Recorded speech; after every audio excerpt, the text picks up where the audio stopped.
नमस्कार दोस्तों, एलिमेंट्रिक्स क्लासेस में आपका स्वागत है।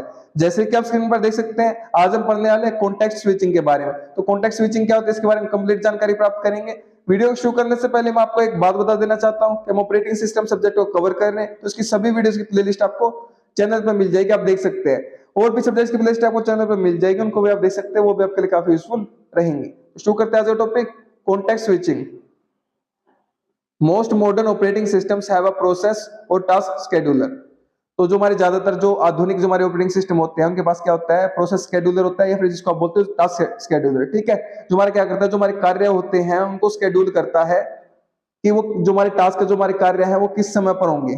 ठीक है, किस उसके लिए क्या बनाता है, समय सारणी बनाता है, हमारी इधर टाइम टेबल बनाता है। हमारा शेड्यूल का यही काम होता है कि कौन सा टास्क हमारा किस समय पर होने वाला है, उसका पूरा पूरा निर्धारण कर लेना, सूची बना लेना, टाइम टेबल बना लेना। ठीक है, अब शेड्यूलर जो हमारा टास्क शेड्यूलर है या फिर प्रोसेस शेड्यूलर है, वो क्या करेगा, which schedules the execution of various available task by allocating the CPU time.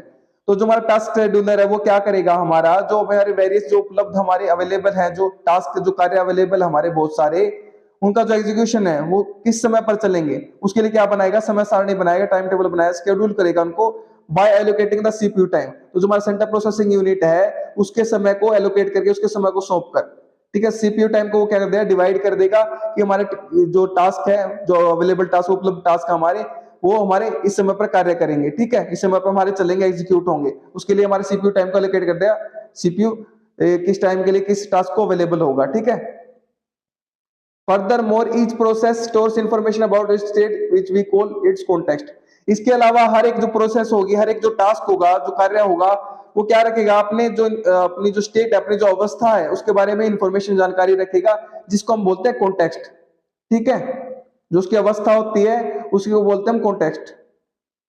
We can define a context switch as a system event in which the operating system for or the operating or the OS removes the executing job from the CPU and allocates it to another task। तो हम जो हमारा context switch है या फिर context switching है, उसको किस प्रकार से बता सकते हैं, एक सिस्टम कार्यक्रम की तरह ले सकते हैं हम, जिसमें हमारा जो ऑपरेटिंग सिस्टम होता है, जो ओएस होता है, ऑपरेटिंग सिस्टम हमारा क्या करता है, रिमूव कर देता है एग्जीक्यूटिंग जॉब को। तो जो जॉब का क्या मतलब है, जो कार्य, जो टास्क हमारा चल रहा है, जो काम हमारा चल रहा है, उसको क्या कर देगा, रिमूव कर देगा, हटा देगा फ्रॉम द सीपीयू से। ठीक है, तो सीपीयू जो काम कर रहा है उस काम को वो हटा देगा and allocate it to another task. और जो सीपीयू है उसको क्या बोलेगा, तो अब दूसरा काम कर, सीपीयू को दूसरे काम के लिए एलोकेट कर देगा, दूसरे टास्क दूसरे कार्य के लिए एलोकेट कर देगा। ठीक है, तो जो काम सीपीयू हमारा कर रहा था उस काम से उसको सीपीयू को हटा देगा और सीपीयू को बोलेगा दूसरे टास्क को कर, दूसरे काम को कर। ठीक है, तो सीपीयू को एलोकेट कर देगा, सीपीयू को सौंप देगा दूसरे टास्क को, दूसरे कार्य को।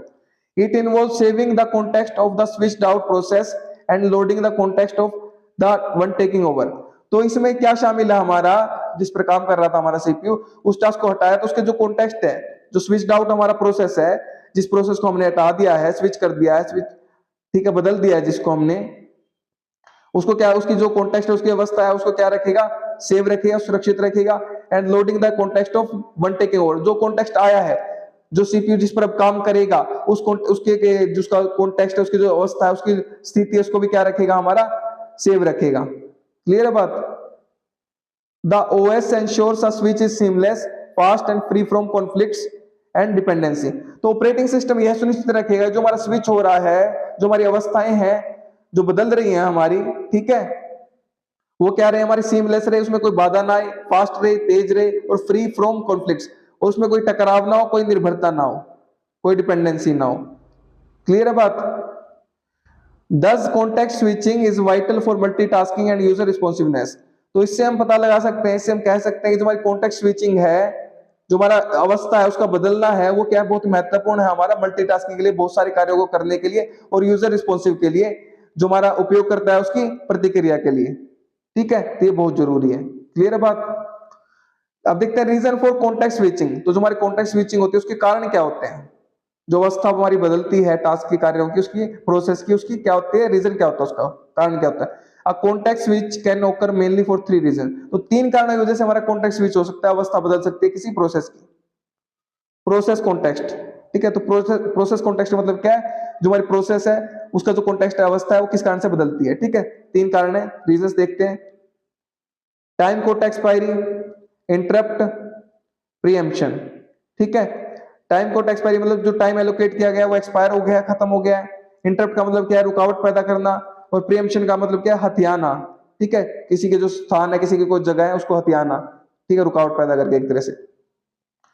तो ये हम देखते हैं कि करके। तो फर्स्ट रीजन देखते हैं हमारा, the first case is when the time allocated to the currently running process is over. तो पहला जो केस, पहली जो स्थिति होती है, पहला जो कारण होता है वो क्या होता है, जो टाइम एलोकेट किया गया है, जो टाइम दिया गया हमारी करंटली रनिंग प्रोसेस को, जो प्रोसेस हमारी जो रन कर रही है, अभी चल रही है, जो हमारा काम, जो टास्क हमारा चल रहा है, उसके लिए जो टाइम दिया गया वो अगर खत्म हो जाता है, and we need to free the CPU, और हमें क्या है, फिर सीपीयू को फ्री करने की जरूरत है, सीपीयू को खाली करने की जरूरत है। ठीक है, क्योंकि उसका टाइम हो गया over, and to give it to one of the waiting process, CPU को उस टास्क से फ्री करके दूसरे टास्क को देना। ठीक है, जो टास्क हमारा रन हो रहा था उसका टाइम खत्म हो गया है, तो अब सीपीयू को क्या करना पड़ेगा, हमें खाली करना पड़ेगा उस टास्क से, और सीपीयू को क्या करना पड़ेगा, to one of the waiting process, तो जो हमारी वेटिंग प्रोसेस जो इंतजार कर रही है और दूसरी प्रोसेस उनको देना पड़ेगा। ठीक है, सीपीयू को, तो सीपीयू को उनको देने के लिए हमें क्या करना पड़ेगा, सीपीयू को फ्री करना पड़ेगा। द सेकंड केस की बात करें, सेकंड रीजन की बात करें, the second case is the invocation of the kernel function during the programmisation. तो जब हमारा प्रोग्राम एग्जीक्यूट हो रहा है, जब हमारा प्रोग्राम चल रहा है, उस दौरान हमारा कर्नल फंक्शन का इन्वोकेशन, कर्नल फंक्शन का आ जाना, इन्वोकेशन हो जाना मतलब आ जाना। ठीक है, कर्नल फंक्शन का आ जाना, उसको हम बोलते हैं सेकंड रीजन हमारा। उसको उदाहरण के तौर पर देखते हैं। For instance, sending a sig kill interrupt signal to the OS will free the CPU by killing the running process। तो हम जो हमारा उदाहरण के तौर पर अगर हम देखें, तो एक जो हमारा sig kill इंटरप्ट भेजना, इंटरप्ट मतलब रुकावट भेजना। ठीक है, sig kill का मतलब क्या, सिग्नल, किलिंग का सिग्नल। ठीक है, to the operating system, operating system को signal, sig kill signal interrupt भेजना, विल फ्री द सीपीयू, जो क्या कर देगा, हमारे सीपीयू को फ्री कर देगा। ठीक है, स्वतंत्र कर देगा उसको, by killing the running process, जो प्रोसेस हमारी चल रही है, रन हो रही है, उसको किल करके, उसको खत्म कर करके सीपीयू को फ्री कर देगा। तो ये हमारा सेकंड रीजन है। ठीक है, क्लियर है बात, प्रोसेस कॉन्टेक्स्ट के लिए हमारा first reason, second reason. Third की बात करें, finally a higher priority task can preempt the currently running one. तो जो हमारा हाई प्रायोरिटी टास्क है, कोई हाई प्राथमिकता वाला, जो उच्च प्राथमिकता वाला जो टास्क है, जिसको करना बहुत ज्यादा जरूरी है, ठीक है, वो क्या करेगा, प्रीएम्प्ट कर देगा, हमारा हथियार लेगा करंटली रनिंग वन को, जो करंटली हमारा टास्क रन हो रहा है, उससे उसकी जो स्थिति है, उससे उसकी जो अवस्था है, उस अवस्था को हथियार लेगा, उसको बोल देगा तू यहाँ से जा, मेरे को काम करना है, हाई प्रायोरिटी टास्क मेरा है, मेरा उच्च प्राथमिकता का टास्क है। ठीक है, तो उसमें रुकावट करके, प्रीएम्प्ट करके हमारा हथियार लेगा उसकी स्टेट को। ठीक है, करंटली जो रनिंग वन है हमारा। तो ये तीन कारण है हमारे, ये तीन रीजन है कॉन्टेक्स्ट स्विचिंग के लिए हमारा। क्लियर बात, जो हमारी अवस्था है उसको बदलने के लिए। अब देखते हैं the flow of control switching, किस प्रकार से हमारा कंट्रोल स्विचिंग काम करता है, फ्लो करता है। Let's understand the flow of context switching through an example, example उदाहरण की मदद से समझते हैं इसको। Initially we have a task T1 running. तो इनिशियली शुरुआती तौर पर हमारा टास्क, एक कार्य चल रहा है T1। ठीक है, let's say it's time Kota expires. तो मान के चलिए कि उसका जो टाइम कोटा है, उसको टाइम एलोकेट किया गया था, उसको टाइम जो दिया गया था वो खत्म हो चुका है, एक्सपायर हो चुका है। और वी रिसीव एन इंटरप्शन, या फिर हमें कोई इंटरप्शन मिल गई, कोई रुकावट वाली सिग्नल मिल गया है। ठीक है, that triggers a context switch, जिसने क्या कर दिया, कॉन्टेक्स्ट स्विच को ट्रिगर कर दिया, चला दिया है, मतलब जो अवस्था है वो चेंज हो जाएगी। क्लियर है बात ये। First we have to save the context of T1। तो अगर ऐसी स्थिति आ जाएगी, हमारी कॉन्टेक्स्ट स्विच की स्थिति आ जाएगी, तो सबसे पहले हमें क्या करना पड़ेगा, जो हमारा T1 की जो अवस्था है, जो उसका कॉन्टेक्स्ट है, जो उसकी स्टेट है, उसको सेव रखना पड़ेगा। Then we free the CPU, तब हम क्या करेंगे, सीपीयू को फ्री करेंगे फ्रॉम T1 से फ्री करेंगे, जो टास्क T1 चल रहा था। आफ्टरवर्ड, उसके बाद we load the context of another task T2 and let it run. उसके बाद हम क्या करेंगे, जो हमारा टास्क T2 है, हमारा दूसरा कार्य है जो हमारा T2 नाम से, उसके कॉन्टेक्स्ट को क्या रखेंगे, उसकी अवस्था को सेव करेंगे, लोड करेंगे हमारा। ठीक है, और उसको रन करेंगे, लेट इट रन, उसको रन करने देंगे। क्लियर है बात, इस तरीके से हमारा एक काम करेगा। तो यहाँ पर आप ये डायग्राम देख सकते हो, इसको, इससे आपको क्लियर हो जाएगा। तो यहाँ पर आप देख सकते हो टास्क शेड्यूलर, टास्क शेड्यूलर का हमारा क्या काम है, जो भी कार्य है उसको शेड्यूल करना, उसकी समय सारणी बनाना, किस समय पर हमारा टास्क चलेगा। ये टास्क हमारे यहाँ पर टास्क 1, टास्क 2, ये हमारा सीपीयू सेंट्रल प्रोसेसिंग यूनिट, जिसको एलोकेट किया जाएगा हमारे टास्क के लिए। ठीक है, तो यहाँ पर आपको ये दिख रहा होगा हमारा, अभी फिलहाल क्या चल रहा है हमारा सीपीयू में, task T1 is running, task T1 चल रहा है हमारा सीपीयू में। सीपीयू का जो टाइम है उसको एलोकेट किया गया है टास्क T1 के लिए। ठीक है, अब होगा क्या, हमारे पास ये तीन रीजन है, यहाँ पर आप देख सकते हो। इंटरप्ट रुकावट पैदा कर सकता है, कोटा एक्सपायरी, जो टाइम एलोकेट किया गया टास्क के लिए वो एक्सपायर हो जाएगा, खत्म हो जाएगा। प्रीएम्पशन, हथियाना। ठीक है, किसी की स्टेट अवस्था को हथियाना। तो ये तीन कारण है हमारा कॉन्टेक्स्ट स्विचिंग के लिए, अवस्था बदलने के लिए। तो इनमें से कुछ भी हो सकता है। तो यहाँ पर आप देखिए टास्क T1 रन हो रहा था हमारा, अब क्या होगा, कुछ बीच में से इंटरप्ट आएगा हमारा, और क्या होगा, task T1 is switched out and context saved. Task T1 है जो हमारा, वो उसमें रुकावट आ जाएगी, इसकी वजह से उसको स्विच आउट कर दिया जाएगा, उसको बाहर निकाल दिया जाएगा, उसके जो कॉन्टेक्स्ट है, उसकी जो अवस्था है, उसको सेव रख लिया जाएगा ताकि उसको बाद में एग्जीक्यूट किया जा सके। अब होगा क्या, task T2 context loaded and running.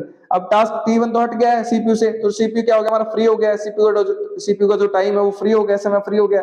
तो अब जो टास्क T2 है उसको लोड किया जाएगा सीपीयू के लिए, हमारा सीपीयू को उसको सौंप दिया जाएगा टास्क T2 को, और जो हमारा टास्क T2 है हमारा, जो टास्क 2 है हमारा, कार्य 2 है हमारा, वो क्या रन होगा हमारा सीपीयू में। ठीक है, तो इस प्रकार से हमारा कार्य करता है। क्लियर है बात। तो इस प्रकार से हमारी कॉन्टेक्स्ट स्विचिंग होती है, अवस्था का बदलना इस प्रकार से हमारा होता है, इस प्रकार से हमारी प्रक्रिया चलती है। तो उम्मीद करता हूं कि आपको कंसेप्ट क्लियर हो गया होगा कि हमारी कॉन्टेक्स्ट स्विचिंग क्या होता है, किस प्रकार से वर्क करती है। ठीक है, तो पढ़िए और पढ़ाइए अपने दोस्तों, शेयर कीजिए वीडियो को ताकि उनकी भी हेल्प हो सके। अगर आप शेयर कर रहे हैं तो आप उनको पढ़ा रहे हैं, मैं नहीं पढ़ा रहा, आप उनकी हेल्प कर रहे हैं, मैं नहीं कर रहा। अगर आप चैनल पर नए हैं तो चैनल को सब्सक्राइब कर दीजिए, वीडियो को लाइक कर दीजिए, एक अच्छा सा प्यारा सा कमेंट कर दीजिए अगर आपको वीडियो अच्छी लगी है तो। और अगर आपको इसके नोट्स चाहिए तो वीडियो के नीचे डिस्क्रिप्शन में आपको नोट्स के लिए लिंक मिल जाएगा, वहां से आप नोट्स को एक्सेस कर सकते हैं। मेरे साथ वीडियो में अंत तक बने रहने के लिए धन्यवाद। Thank you so much again.